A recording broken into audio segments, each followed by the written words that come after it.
नमस्कार दोस्तों, स्वागत है आपका A1 जीके स्टडीज़ में। आज की वीडियो में हम डिस्कस करने वाले हैं हिंदी के टॉप 20 क्वेश्चन आंसर जो सभी परीक्षाओं के लिए महत्वपूर्ण होंगे।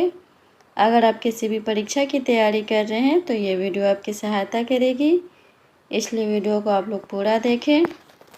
इनमें से जितने भी क्वेश्चन के आंसर जानते हैं प्लीज़ कमेंट बॉक्स में ज़रूर दीजिएगा, और चैनल पर नए हैं तो चैनल को भी सब्सक्राइब ज़रूर कर लीजिए। चलिए आगे बढ़ते हैं। आज का आपका पहला सवाल है, प्रथम राजभाषा आयोग के अध्यक्ष कौन थे? प्रथम राजभाषा आयोग के अध्यक्ष कौन थे? आपके ऑप्शन से ए सुनीति कुमार चटर्जी, बी पी सुब्बुरुआन, सी जीबी पंत, डी बीजी खेर। सही जवाब है ऑप्शन डी बीजी खेर। डॉक्टर राजेंद्र प्रसाद ने 7 जून 1955 को राजभाषा आयोग की नियुक्ति की, जिसके अध्यक्ष बीजी खेर थे। अगला सवाल, भारतीय संविधान के किस अनुच्छेद में हिंदी भाषा के विकास के लिए निर्देश है? आपके ऑप्शन से ए 343, बी 344, सी 351, डी 348। सही जवाब है ऑप्शन सी 351। भारतीय संविधान के अनुच्छेद 351 में हिंदी भाषा के विकास के लिए निर्देश दिए गए हैं। अगला सवाल, जिह्वा के आधार पर स्वर के कितने भेद होते हैं? आपके ऑप्शन से ए 3, बी 5, सी 2, डी 6। बताइए जिह्वा के आधार पर स्वर के कितने भेद हैं?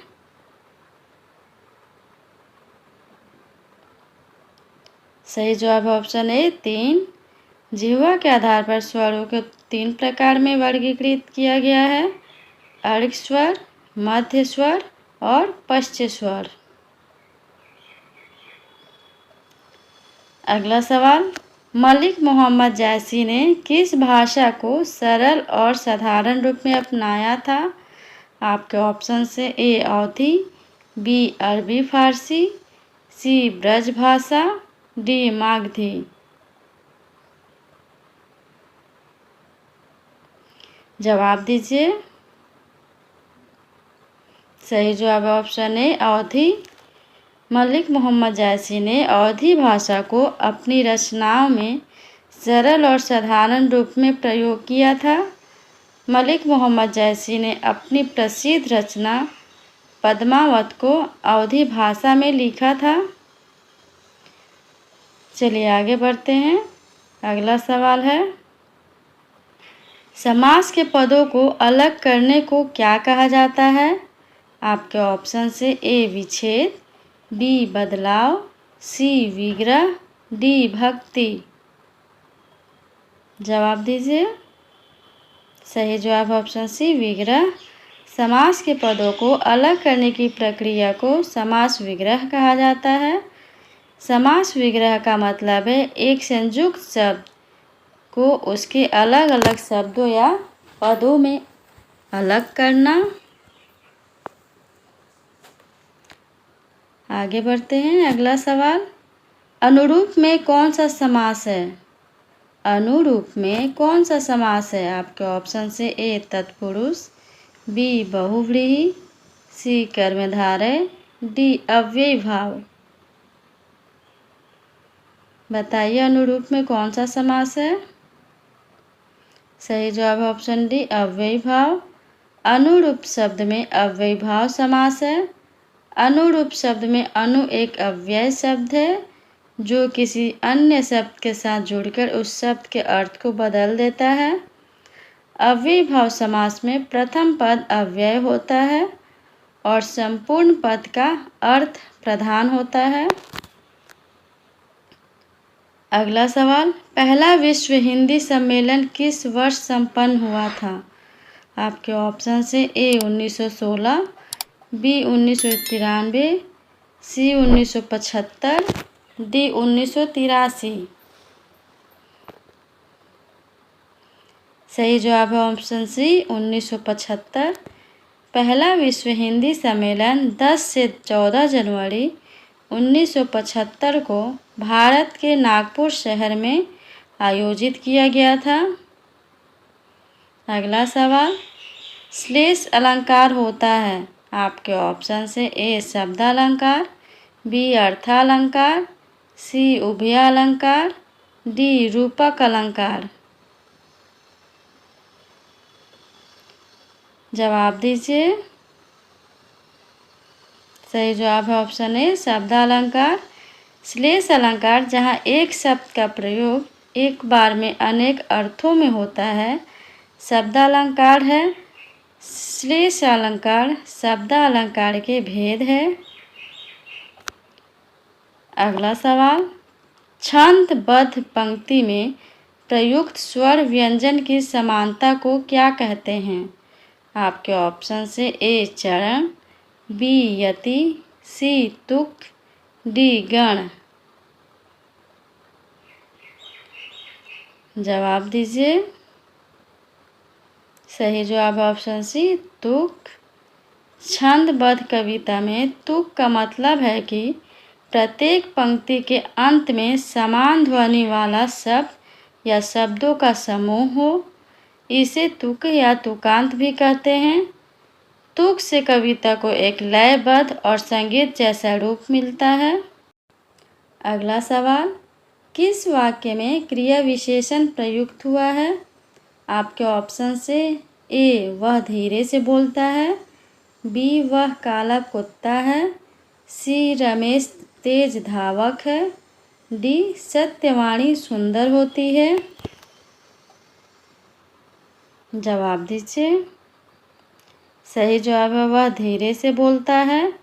क्रिया विशेषण वे शब्द होते हैं जो क्रिया की विशेषता बताते हैं।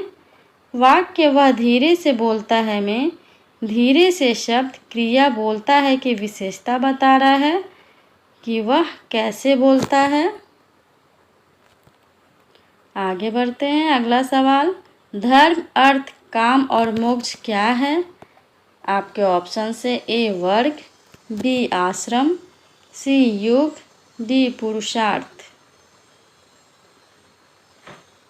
जवाब दीजिए। सही जवाब ऑप्शन डी पुरुषार्थ। धर्म अर्थ काम और मोक्ष हिंदू दर्शन में 4 महत्वपूर्ण पुरुषार्थ यानी मानव जीवन के अंतिम लक्ष्य हैं। अगला सवाल है, अभय उभय शब्द युग्म का सही अर्थ क्या है? आपके ऑप्शन से ए निर्भय दोनों, बी हवा अग्नि, सी पढ़ना पढ़ाना, डी दोनों निर्भय। जवाब दीजिए। सही जवाब है ऑप्शन ए निर्भय दोनों। अभय उभय शब्द युग्म का सही अर्थ निर्भय दोनों होता है। अभय का अर्थ होता है निर्भय, निडर या बेखौफ। उभय का अर्थ होता है दोनों। अगला सवाल, जंगल में लगने वाली आग के लिए एक शब्द है। आपके ऑप्शन से ए जठरानल, बी दावानल, सी बड़वानल, डी कामानल। बताइए जंगल में लगने वाली आग को क्या कहते हैं? सही जवाब ऑप्शन बी दावानल। जंगल में लगने वाली आग को दावानल, वन अग्नि या जंगली आग कहते हैं। अगला सवाल है, संतोष से बढ़कर कोई सुख नहीं में कौन सा वाक्य है? आपके ऑप्शन से ए मिश्र वाक्य, बी सरल वाक्य, सी संयुक्त वाक्य, डी इनमें से कोई नहीं। जवाब दीजिए। सही जवाब ऑप्शन बी सरल वाक्य। संतोष से बढ़कर कोई सुख नहीं सरल वाक्य है। अगला सवाल, निम्नलिखित में किसे वृत्ति या व्यापार कहते हैं? आपके ऑप्शन से ए शब्द शक्ति, बी रस, सी छंद, डी अलंकार। बताइए वृत्ति या व्यापार किसे कहते हैं? सही जवाब है ऑप्शन ए शब्द शक्ति। वृत्ति एक व्यक्ति का काम या पेशा है, जबकि व्यापार एक आर्थिक गतिविधि है जिसमें लाभ कमाने के लिए वस्तुओं या सेवाओं का क्रय किया जाता है। अगला सवाल, किलक अरे मैं नेह निहारू, इन दांतों पर मोती वारू। इस पंक्ति में कौन सा रस है? आपके ऑप्शन से ए वीर, बी शांत, सी वात्सल्य, डी हास। जवाब दीजिए। सही जवाब है ऑप्शन सी वात्सल्य। इस पंक्ति में वात्सल्य रस है। इस रस को व्यक्त करने के लिए माता के बच्चे के प्रति समर्पण और ममता का प्रदर्शन किया जाता है।